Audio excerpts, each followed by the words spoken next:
अंबाला से दिल्ली के बीच पड़ने वाले शंभू बॉर्डर को सुप्रीम कोर्ट ने भी खोलने का निर्देश दिया है।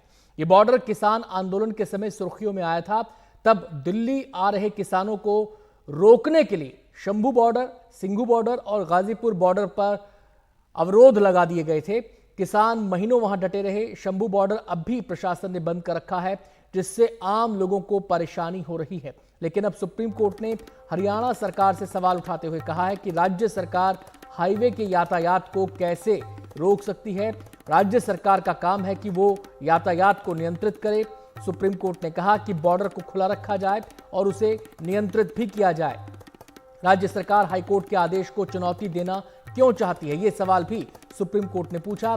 किसान भी नागरिक हैं, उन्हें भोजन दें, अच्छी चिकित्सा सुविधा दें, वो आएंगे, नारे लगाएंगे और चले जाएंगे। तो तमाम बातें शंभू बॉर्डर के मामले में सुप्रीम कोर्ट ने कही है। आपको बताएं कि सुप्रीम कोर्ट के आदेश से पहले हाई कोर्ट ने भी बॉर्डर को खोलने की बात कही थी और अब यह मामला सुप्रीम कोर्ट पहुंचा। सुप्रीम कोर्ट ने भी वही बात कही है। सीधे हम रुख करेंगे, आशीष हमारे साथ जुड़ गए हैं।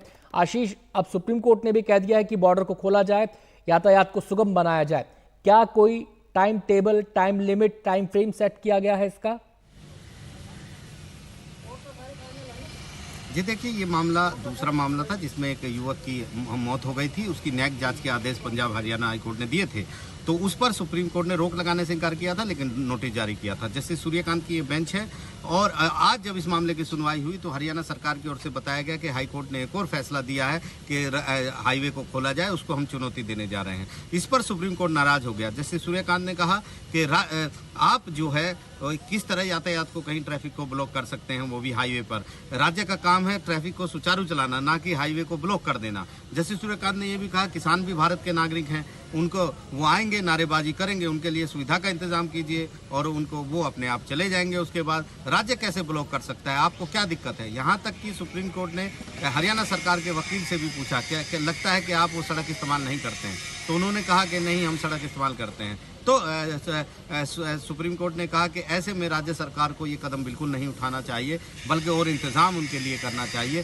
सड़क खोलें भी और उसको नियंत्रित भी करें, वहाँ का ट्रैफिक, यही राज्य सरकार का काम होता है, अपने कर्तव्य का पालन करें। तो एक बड़ी टिप्पणी, बड़ी नसीहत, बड़ा संदेश सुप्रीम कोर्ट ने हरियाणा सरकार को दिया है कि बजाय इसके कि हाईकोर्ट के फैसले को आप यहाँ चुनौती दें, आप वहाँ की यातायात व्यवस्था भी सुनिश्चित करें। किसान आंदोलन पर जो किसान हैं उनके लिए भी व्यवस्था बनाएं। और हमें याद रखना चाहिए कि सुप्रीम कोर्ट ने शाहीन बाग मामले में एक व्यवस्था दी थी कि जो आंदोलन करना आपका मौलिक अधिकार है, लेकिन किसी का रास्ता आप नहीं रोक सकते, क्योंकि आप दूसरे के अगर रास्ता रोकते हैं तो दूसरे व्यक्ति के मौलिक अधिकार का उल्लंघन करते हैं। तो कहीं ना कहीं ये जो बैलेंस और ये जो आदेश है वो यहाँ पर भी लागू होता है और सुप्रीम कोर्ट ने यही संदेश हरियाणा सरकार को आज दिया है। आशीष, बने रहिए हमारे साथ, आपसे आगे भी बातचीत करेंगे। एक और खबर पर आपसे चर्चा करनी है, लेकिन उससे पहले अपने संवाददाता गुरप्रीत सिंह चीना का हम रुख कर लेते हैं। ये जो शंभू बॉर्डर को लेकर सुप्रीम कोर्ट ने आदेश दिया है, इस पर बातचीत करने के लिए गुरप्रीत, सबसे पहले तो आपसे यही जानना चाहते हैं कि शंभू बॉर्डर पर आजकल स्थिति है क्या? क्योंकि लंबे समय पहले यहाँ पर किसान आए थे, अवरोध लगा दिए गए थे, वहां पर झड़प भी हुई थी, तमाम दृश्य हमने देखे थे। मौजूदा स्थिति वहां पर क्या है? अब हाई कोर्ट के आदेश के बाद, सुप्रीम कोर्ट के आदेश के बाद कब तक उम्मीद की जाए कि तमाम अवरोध हट जाएंगे? ये देखिए, सबसे पहली बात है, ये शंभू बॉर्डर एंट्री पॉइंट है हरियाणा की तरफ एंटर करने के लिए, क्योंकि पंजाब से अलग अलग डिस्ट्रिक्ट से जब फार्मर्स चले थे तो शंभू बॉर्डर पे हरियाणा पुलिस ने बैरिकेड लगा के उनको रोका था। वहाँ पे हमने देखा टियर गैस भी चलाई और लगातार वहाँ पे कई दिन इन्होंने एफर्ट किए ताकि वो बैरिकेड क्रॉस करके आगे जा सके। उन्होंने दिल्ली पहुँचना था, लेकिन उस समय से तकरीबन फरवरी 13 से ऑनवर्ड ये जो शंभू बॉर्डर है ये ब्लॉक किया गया है और वहाँ पे हरियाणा पुलिस के अलावा पैरामिलिट्री फोर्सेस भी लगाई गई है और ये यातायात के लिए रोड नहीं बरता जा रहा। और 2 दिन पहले हमने देखा कि हाई कोर्ट ने ऑर्डर किए हैं हरियाणा सरकार को कि ये बैरिकेड्स वहाँ से रिमूव किए जाएं ताकि जो लोगों को पब्लिक इनकन्वीनियंस हो रही है वो ना हो। और सबसे बड़ी बात यह है कि जो लोकल बिजनेसमैन है, अम्बाला के हो गए, पटियाला के हो गए और राजपुरा के हो गए, उनको बड़ा नुकसान हो रहा है, क्योंकि उनके लिए यातायात का ये एक यही रोड था, ये नेशनल हाईवे है दिल्ली टू अमृतसर। हमने देखा कि उसके बाद लगातार 7 दिन का टाइम दिया गया था हाई कोर्ट पर, लेकिन लगातार किसान ये कह रहे हैं कि हम लगातार मीटिंग कर रहे हैं, हम दिल्ली जाएंगे, क्योंकि क्योंकि दिल्ली जाना हमारा फंडामेंटल राइट है अपनी डिमांड्स सेंट्रल गवर्नमेंट के आगे रखने के लिए। और इस बात का लगातार जो हरियाणा सरकार है वो भी विचार कर रही है, उस पर डिस्कस कर रही है कि कैसे आने वाले दिनों में रणनीति बनाई जाए। और हाई कोर्ट ने 7 दिन का इनको अल्टीमेटम दिया था, 7 दिन में उन्होंने कहा था रास्ता खोलो। उसी बात को लेकर सुप्रीम कोर्ट में आज ये सारा मैटर हियर हुआ और वहाँ भी ये बोला गया कि नेशनल हाईवे को स्टेट कैसे बंद कर सकती है, क्योंकि स्टेट का काम है ट्रैफिक को चलाना, ना कि नेशनल हाईवे को बंद करना। अब देखते हैं आने वाले दिनों में कैसे हरियाणा सरकार इस पूरी सिचुएशन को डील करती है। और वहीं किसान कह रहे हैं कि हम अपनी जितनी भी यूनियंस हैं उनसे बातचीत करेंगे, उसके बाद एक यूनैनिमसली डिसीजन लेंगे कि हमारी आने वाले दिनों में गुरप्रीत, आप बता रहे हैं हाईकोर्ट ने 7 दिन की लक्ष्मण रेखा तय की है। क्या इन 7 दिनों के अंदर बॉर्डर खुल पाएगा? क्योंकि एक तरफ कोर्ट का आदेश है तो दूसरी तरफ किसानों का ऐलान है कि हम तो दिल्ली कूच करेंगे, दिल्ली आएंगे, ज्ञापन सौंपेंगे, नेता विपक्ष से मिलेंगे, तमाम सांसदों से मिलेंगे, अलग अलग नेताओं से मिलेंगे। तो इसके बीच दुविधा यहां पर यह है कि कैसे रास्ता निकलेगा। देखिए, कोर्ट ने खुद ही डायरेक्शन दिया और रास्ता खोलने का और रास्ता अल्टरनेटिव देने के लिए उन्होंने एक इनको ऑप्शन दिया। उन्होंने कहा कि अगर किसान कहीं जाना चाहते हैं जहां किसान अपना प्रोटेस्ट लगातार चलाना चाहते हैं तो उनको एक डेजिग्नेटेड जगह दो। इसमें बल्कि हरियाणा सरकार को नहीं, पंजाब सरकार को भी बोला गया है कि आप इनसे बातचीत करो ताकि एक जगह पे बैठ के वो अपना प्रोटेस्ट भी करते रहे, लेकिन आम लोगों को पब्लिक इनकन्वीनियंस नहीं होनी चाहिए। अब देखते हैं कि हरियाणा सरकार क्या किसानों से मीटिंग करती है और साथ में पंजाब सरकार और हरियाणा सरकार बैठ के उनसे बातचीत करते हैं। जहां किसान दिल्ली जाके कोई जगह मानते हैं और जहां किसान यहाँ बैठते हैं। यहाँ तो हमने बार बार बात की थी, किसान कहते हैं कि हमारी डिमांड सेंट्रल गवर्नमेंट से, इसलिए हम दिल्ली तो जाएंगे लेकिन सबसे पहले हम अपने किसान जो संगठन है उनसे बातचीत करके ये डिसीजन लेंगे। बहुत बहुत शुक्रिया गुरप्रीत आपका इस पूरी विस्तार से जानकारी देने के लिए। अगली खबर का रुख करते हैं। खबर है पश्चिम बंगाल से। पश्चिम बंगाल सरकार ने 8 विधायकों पर सहमति रोकने को लेकर राज्यपाल के खिलाफ सुप्रीम कोर्ट में याचिका दाखिल की है। पश्चिम बंगाल सरकार की ओर से पेश वकील आस्था शर्मा ने मुख्य न्यायाधीश डीवाई चंद्रचूड़ से याचिका को तत्काल सूचीबद्ध करने की मांग की है। इस पर चीफ जस्टिस ने कहा कि वो विचार करेंगे। राज्य सरकार का कहना है कि राज्यपाल ने बिना कोई कारण बताए विधेयकों को मंजूरी देने से इनकार किया, जो संविधान के अनुच्छेद 200 के प्रावधान के विपरीत है।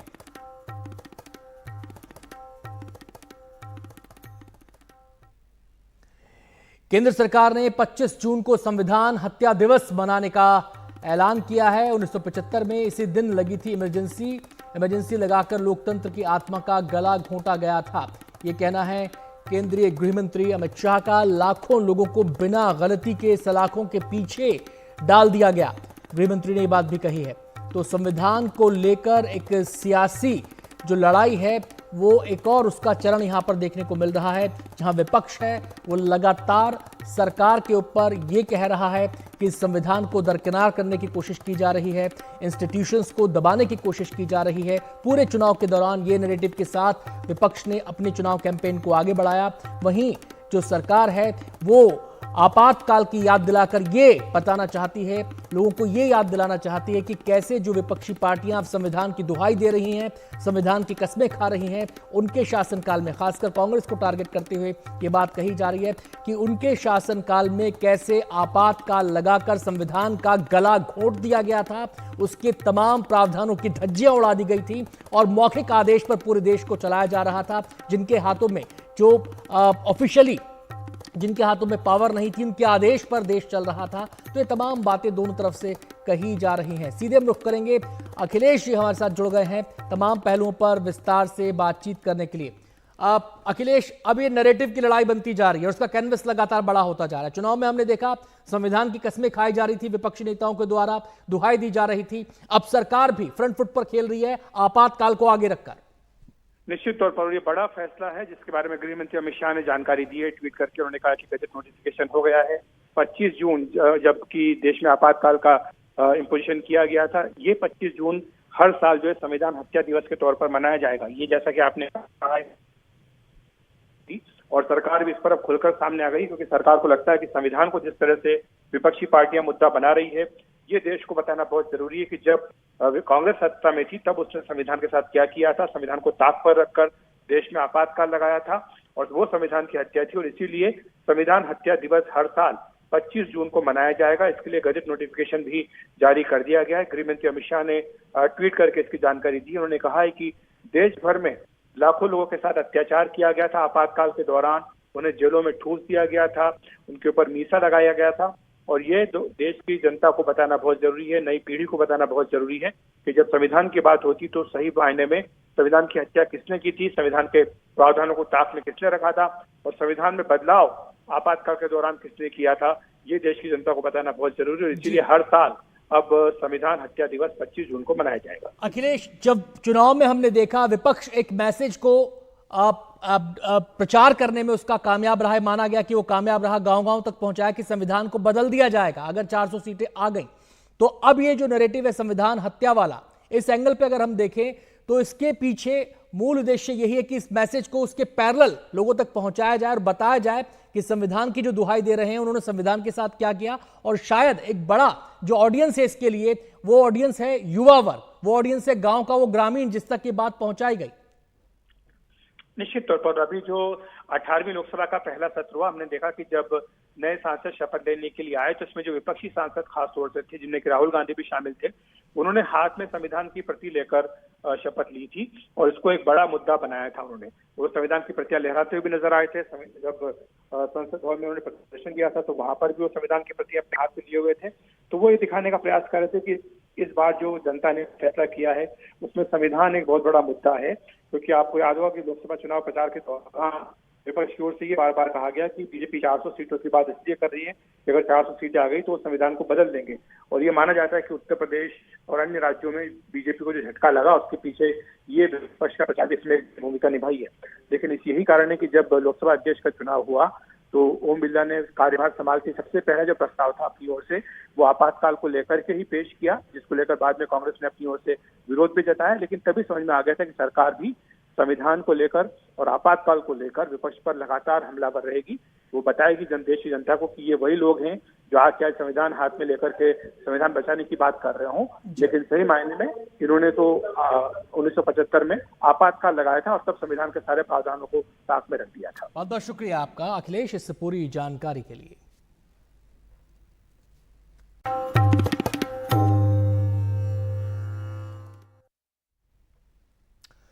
सुप्रीम कोर्ट ने ईडी मामले में केजरीवाल को अंतरिम जमानत दे दी है। जमानत देते हुए सुप्रीम कोर्ट ने उनकी गिरफ्तारी को चुनौती देने वाली याचिका को बड़ी बेंच के पास भेज दिया है, लेकिन वो सीबीआई मामले में न्यायिक हिरासत में है, इसलिए अभी जेल से रिहा नहीं हो पाएंगे। सुप्रीम कोर्ट ने कहा कि अरविंद केजरीवाल 90 दिन से ज्यादा समय तक जेल में रह चुके हैं। वो एक निर्वाचित नेता हैं और ये उन पर निर्भर करता है कि वो इस पद पर बने रहना चाहते हैं या नहीं।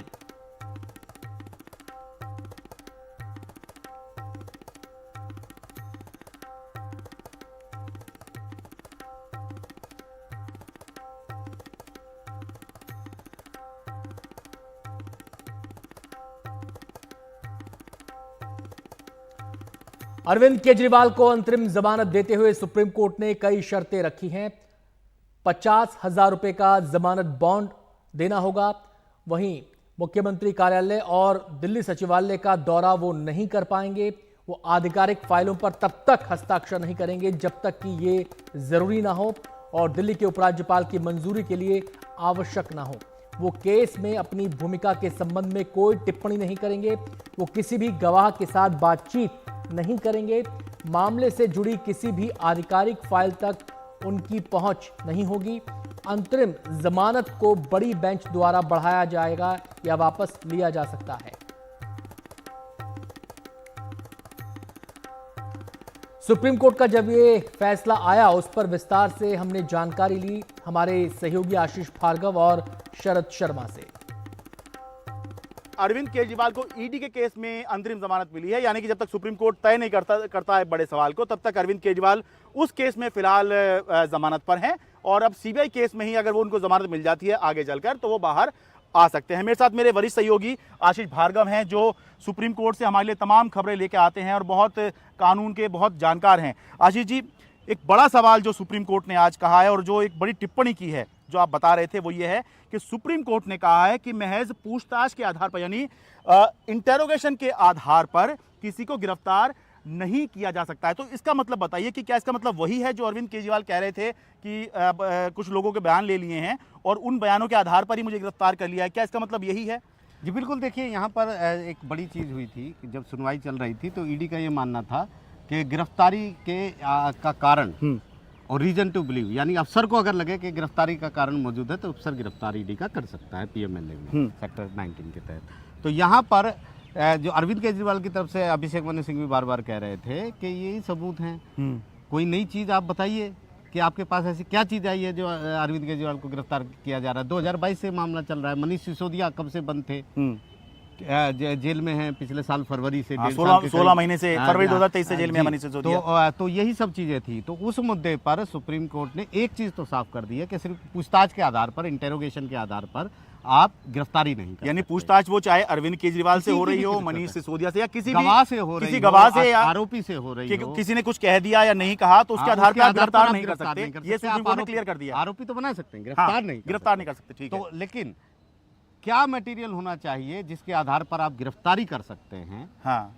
वो मटेरियल था कि नहीं था अरविंद केजरीवाल के केस में? ये तमाम चीज़ें हैं जो हैं वो लार्जर बेंच में, यानी 3 जजेस की बेंच में भेज दी गई हैं। वो इसलिए भेजी गई हैं क्योंकि पहले से पीएमएलए के मामलों में 3 जजेस की बेंच सुनवाई, यानी गिरफ्तारी की जरूरत थी या नहीं थी, क्योंकि केस तो पहले से चल रहा था। जरूरत और गिरफ्तारी की जरूरत थी या नहीं थी, ये गिरफ्तारी अवैध थी या नहीं थी, जैसे अरविंद केजरीवाल कह रहे थे, वो अभी सुनवाई के बाद जो 3 जजेस की बेंच फैसला करेगी, तब तक उनको अंतरिम जमानत दे दी गई है। दूसरी चीज़ ये हुई है कि उन्होंने कहा है कि ये जो मुद्दा है कि अरविंद केजरीवाल अपने पद पर रहेंगे या नहीं रहेंगे, ये जो है उन्हें कहा कि अदालत इस तरह के फैसले दे सकती है, हमें संदेह है कि आप पद से उतर जाइए। ये अरविंद केजरीवाल को तय करना है, इसलिए हम ये उस पर छोड़ देते हैं। यानी वो जो मुद्दा था कि वो गिरफ्तारी के बाद भी जेल से सरकार चला रहे हैं, उनको पद छोड़ देना चाहिए। हाईकोर्ट में भी आया था, हाईकोर्ट ने भी सुनने से इनकार कर दिया था कि हम कोई नहीं है, एक मोरल, एक नैतिक मामला है, कानूनी मामला नहीं है। तो उस पर इन्होंने फैसला दे दिया। कुल मिलाकर वो बाहर नहीं आ पाएंगे क्योंकि सीबीआई का केस है। लेकिन उनके लिए बड़ी राहत यह है कि उनके लिए खिड़की खुली है। उस खिड़की में जो है जाली लगी है, तो आप बाहर देख तो सकते हैं लेकिन बाहर निकल नहीं सकते हैं जब तक वो जाली ना हटे। वो जाली जो है, वो जो सलाखें हैं, वो जाली जो है सीबीआई केस की हैं। तो ये एक बड़ी राहत है बड़ी कानूनी लड़ाई में। एक हम ये कहेंगे कि अरविंद केजरीवाल की कुछ हद तक जीत हुई है क्योंकि ईडी की उन सारी दलीलों को नहीं माना है। पीएमएलए के अगर इतने कठोर प्रावधान हैं और इतनी बड़ी चीज़ें हैं, बहुत सारे लोग सालों से जेल में हैं पीएमएलए में, लेकिन अरविंद केजरीवाल को अंतरिम जमानत दे दी है। कहीं ना कहीं हम ये कह सकते हैं प्रीमा फेसी सुप्रीम कोर्ट को लग रहा है कि इस केस में कानूनी जो पहलू हैं पीएमएलए के प्रावधानों को, उन पर आगे समीक्षा की ज़रूरत है। और तब तक वो समीक्षा की जरूरत है तो वो अरविंद केजरीवाल को जमानत दे रहे हैं। तो बेनिफिट ऑफ डाउट अगर हम कहें, जब शंका सुप्रीम कोर्ट ने कर दी तो शंका का जो असर है वो सीधे सीधे आरोपी के पक्ष में जा रहा है। सुप्रीम कोर्ट से अंतरिम जमानत मिलने के बाद आम आदमी पार्टी ने बीजेपी पर तीखा हमला बोला। दिल्ली सरकार में मंत्री आतिशी ने कहा कि केजरीवाल की रिहाई रोकने के लिए साजिश के तहत सीबीआई केस में गिरफ्तार किया गया। मैं आज भारतीय जनता पार्टी को ये कहना चाहती हूं कि इस देश के एक के बाद एक हर न्यायालय ने आपके षड्यंत्र का पर्दाफाश किया। एक के बाद एक न्यायालय ने कहा है कि अरविंद केजरीवाल जी के खिलाफ सबूत नहीं है, और आज एक के बाद एक हर न्यायालय अरविंद केजरीवाल जी को जमानत दे रहा है। मैं भारतीय जनता पार्टी को यह कहना चाहूंगी कि अपना घमंड खत्म करिए, अपना अहंकार खत्म करिए और बाकी पार्टियों के खिलाफ, लोकतंत्र के खिलाफ षड्यंत्र रचना बंद करिए। सत्य परेशान हो सकता है लेकिन पराजित नहीं हो सकता। अरविंद केजरीवाल की ये जमानत आज पूरे देश के सामने ये साफ कर देती है कि अरविंद केजरीवाल सत्य के साथ खड़े थे, खड़े हैं और खड़े रहेंगे। आज जो फैसला आया है वो बड़ा स्पष्ट कर देती है कि जो तथाकथित शराब घोटाला भारतीय जनता पार्टी द्वारा जो रचित है वो पूरी तरीके से सुप्रीम कोर्ट ने उसको ध्वस्त कर देता है। वहीं बीजेपी ने केजरीवाल और आम आदमी पार्टी पर निशाना साधा है। दिल्ली से बीजेपी की सांसद बांसुरी स्वराज ने कहा है कि केजरीवाल सत्ता के मोह में सीएम की कुर्सी पर अड़े हुए हैं, केजरीवाल को तुरंत इस्तीफा देना चाहिए। बांसुरी स्वराज ने कहा कि केजरीवाल की जिद के कारण दिल्ली में संवैधानिक संकट की स्थिति पैदा हो गई है। हालांकि सुप्रीम कोर्ट ने कहा है कि वो एक निर्वाचित नेता हैं और ये उन पर निर्भर करता है कि वो इस पद पर बने रहना चाहते हैं या नहीं। इतना जरूर कहूंगी कि एक कॉन्स्टिट्यूशनल क्राइसिस और एक पॉलिसी पैरालिसिस उत्पन्न हो रहा है और माननीय मुख्यमंत्री अरविंद केजरीवाल जी की जिद के कारण कि वो सीएम के पद से त्यागपत्र नहीं देंगे। अब तो सुप्रीम कोर्ट का एक इशारा भी आ गया है, इसलिए नैतिकता पर उनको त्यागपत्र अवश्य देना चाहिए। कांग्रेस और आम आदमी पार्टी पे बस एक ही मुहावरा लागू होता है, चोर चोर मौसेरे भाई। इन्होंने अपने राजनीतिक स्वार्थ के लिए लोकसभा चुनाव में एक गठबंधन करा था जो जर्जर कर भुरभुरा गया जैसे ही इनका लोकसभा चुनावों में दिल्ली में खाता तक नहीं खुला।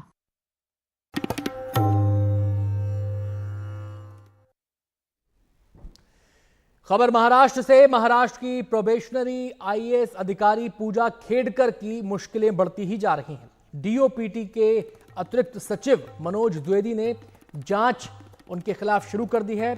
2 हफ्ते में जांच रिपोर्ट सौंपनी है। सूत्रों के हवाले से खबर है कि अगर पूजा खेडकर दोषी पाई जाती हैं तो उन्हें बर्खास्त भी किया जा सकता है।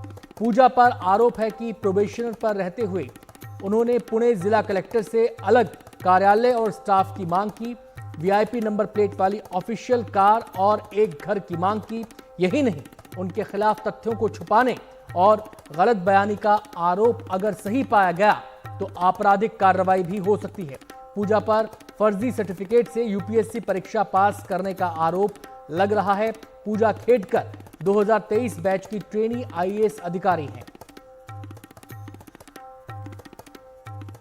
वही बोल रही हूँ आपको, जो भी मेरा सबमिशन होगा इसके बारे में I will give it to the committee, the authorised committee of the government. I will give it to the committee and I will answer them and जो भी होगा मैं कमिटी को सबमिट करूंगी। बट अभी मैं आपसे बात करने के लिए यहाँ पे कुछ कहने के लिए I am not authorised, the rules do not permit me, I am not authorised to say anything.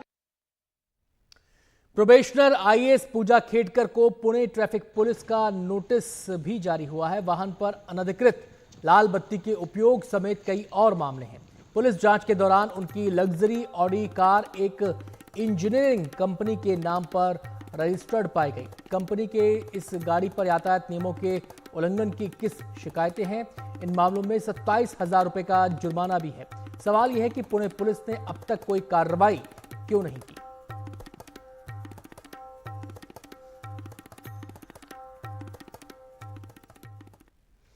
अगली खबर का रुख करते हैं। मुंबई के वर्ली हिट एंड रन मामले की जांच तेजी से चल रही है। आज स्टेट एक्साइज के करीब 10 अधिकारियों की टीम मलाड के साई प्रसाद बार पहुंची।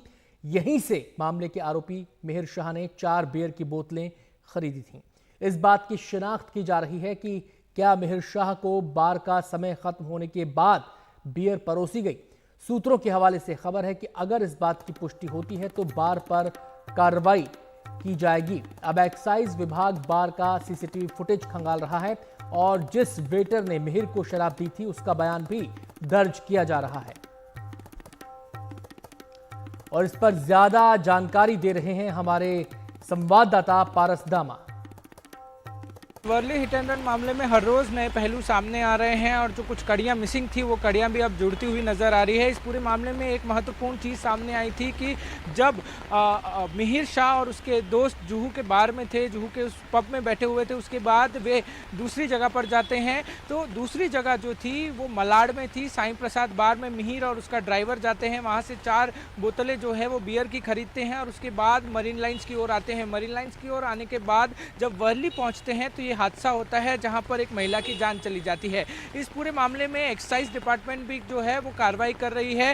पहले एक्साइज डिपार्टमेंट में कार्रवाई की थी जहां पर वो जुहू के उस पब में पहुंचे थे जहां पर मिहिर और उसके दोस्त बैठ के शराब पी रहे थे, शराब का सेवन किया था। और उसके बाद जो है अब ये बात सामने आई है कि एक्साइज डिपार्टमेंट की टीमें जो हैं वो साईं प्रसाद बार पहुंची है और वहां जाके सबूतों को खंगाल रही है। इस पूरे मामले में अब साईं प्रसाद बार के सीसीटीवी को खंगाला जा रहा है। साथ ही साथ 8 से 10 लोग जो हैं एक्साइज डिपार्टमेंट की टीम से वहां पहुंचे हैं और उस वेटर से भी पूछताछ कर रहे हैं जिस वेटर ने मिहिर शाह और उसके ड्राइवर को 4 बोतलें बियर दी थी। इस मामले में ये बात भी सामने आई है, जो सूत्र बता रहे हैं कि अगर ये बार रात को 1 बजे के बाद भी खुला होगा तो कार्रवाई की जाएगी। जैसी कार्रवाई जुहू के उस पब पे की गई थी वैसी ही कार्रवाई जो है वो साईं प्रसाद बार पर भी की जाएगी अगर 1 बजे के बाद ये बार शुरू होगा तो, क्योंकि महाराष्ट्र में ये नियम है कि 1 बजे के बाद जो है पब और बार खुले नहीं रह सकते। मगर समग्र महाराष्ट्र में ऐसे कई मामले सामने आए हैं पिछले कुछ समय में जहां पर नियमों का उल्लंघन किया गया है और उल्लंघन करते हुए रात को 2 से 4 बजे तक जो है ये बार्स और पब जो है खुले रहते हैं। ऐसे में वर्ली हिट एंड रन मामले में ये बेहद ही महत्वपूर्ण कदम है जो स्टेट एक्साइज डिपार्टमेंट में आज उठाया गया है।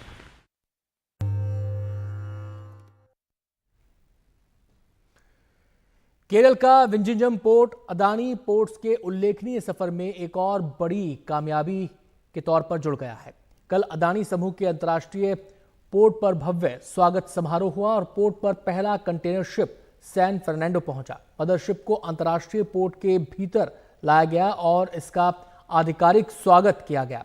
इस समारोह में केंद्रीय बंदरगाह जहाजरानी और जलमार्ग मंत्री सर्बानंद सोनोवाल, केरल के मुख्यमंत्री पिनरई विजयन और Adani ports and SEZ limited के प्रबंध निदेशक करण अदानी मौजूद रहे।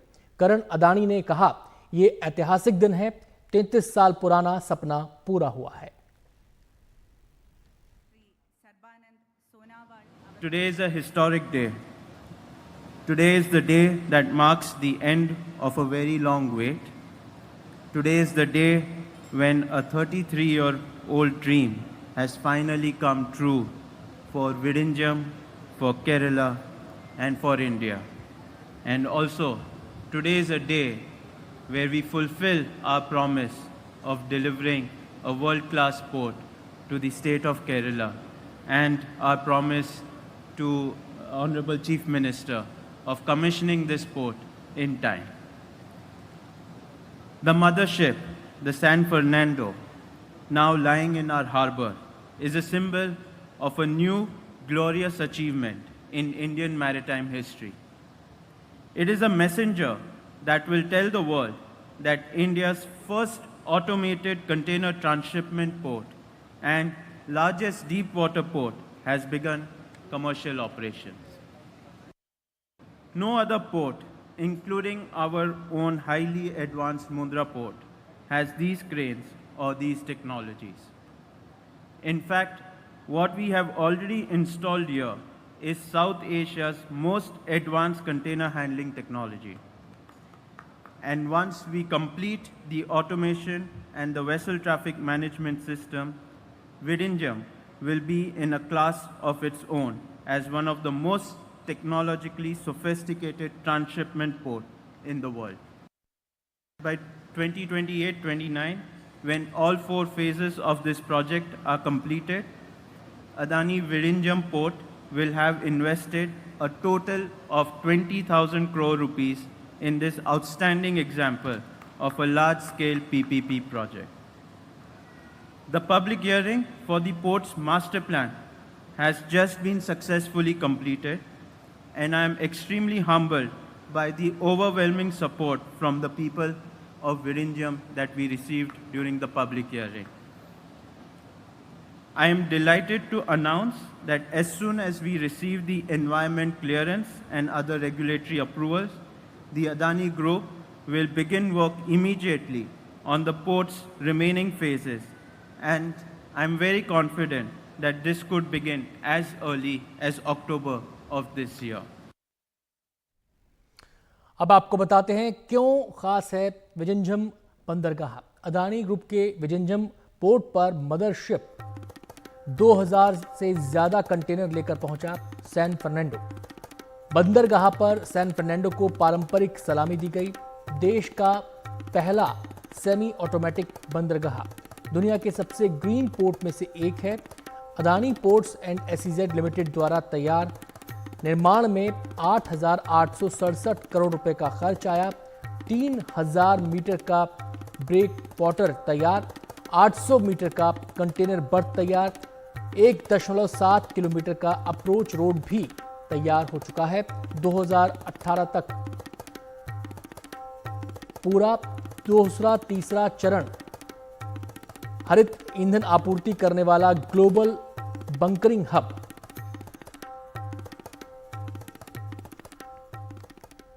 इस पर और जानकारी दे रहे हैं हमारे सहयोगी विकास श्रीवास्तव। हम भारत के विशालतम और प्रथम ट्रांसशिपमेंट पोर्ट के पास खड़े हैं। ये विजिंजम पोर्ट है केरला का, जो कि Adani ports and special economic zone और केरला गवर्नमेंट मिलकर के निर्माण कर रहे हैं।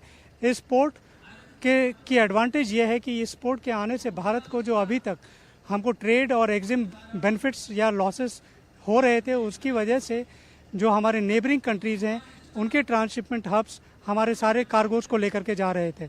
इस ट्रांसशिपमेंट हब के आने के बाद हमें इस तरह के लॉसेस से हमें छुटकारा मिलेगा।